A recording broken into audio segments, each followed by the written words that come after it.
Hi friend, ಇದು ಕಲ್ಪರಕ್ಷಿತ ಊಟದ ಮನೆ ಟಿಪ್ಟೂರು. ನಾನು ಶಾವಿಗೆ ಹಾಕ್ಸ್ಕೊಂಡಿದ್ದೆ ಊಟ ಮಾಡೋಕ್ಕೆ.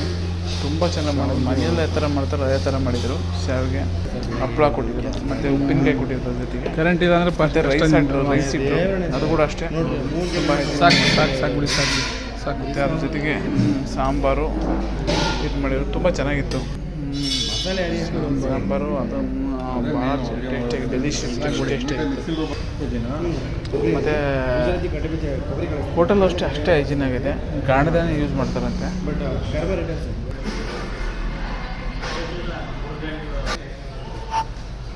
ಗಾಣದೆಣ್ಣೆ ಯೂಸ್ ಮಾಡ್ತಾರಂತೆ. ಗಾಣದೆಣ್ಣೆಗೆ ನಾವು ಅವೆಲ್ಲ ಮಾಡೋದು ಅಂತ ಹೇಳಿದರು. ನೋಡಿ ಹೋಟೆಲ್ ಎಷ್ಟು ಹೈಜೀನ್ ಇದೆ. ತುಂಬ ಫುಲ್ ಹೈಜೀನ್ ಮಾಡಿದ್ರೆ ಹೋಟೆಲ್ ತುಂಬ ಹೈಜಿನಿಕ್ಕು. ಪ್ಲೇಟ್ಸ್ ಆಗಲಿ ಮತ್ತು ಹಪ್ಪಳ ಎಲ್ಲ ಚೆನ್ನಾಗಿದೆ.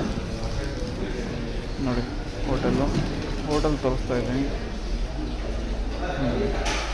ತುಂಬ ಚೆನ್ನಾಗಿದೆ ಹೋಟೆಲ್ಲು ಅಷ್ಟೇ. Thank you sir. ಹಾಂ, ಊಟಕ್ಕೆಲ್ಲ ನೀವು ಇದನ್ನೇ ಹಾಕ್ತೀರಾ ಸರ್? ಹಾಂ, ಇದು ಗಾಣದೆಣ್ಣೆನೇ ಹಾಕ್ತೀರಾ? ಓಕೆ,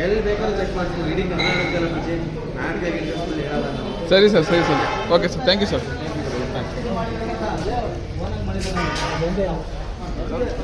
ಮತ್ತು ಹೋಟೆಲ್ ಹೊರಭಾಗ ಅದು ಕೂಡ ಅಷ್ಟೇ ಚೆನ್ನಾಗಿದೆ.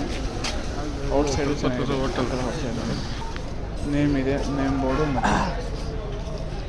ಬೋರ್ಡು ಕಲ್ಪವೃಕ್ಷದ ಊಟದ ಮನೆ ಅಂತಲೇ ಇದೆ ನೇಮ್ ಬೋರ್ಡ್. ಚೆನ್ನಾಗಿದೆ, ನೋಡಿ ಒಂದ್ಸರಿ ಟ್ರೈ ಮಾಡಿ. ಟಿಪ್ಟೂರಲ್ಲಿ KSRTC ಬಸ್ ಸ್ಟ್ಯಾಂಡಿಂದ ಒಂದು 100 ಮೀಟರ್ಸ್ ಬರುತ್ತೆ. Thank you friends, thank you. Tiptur.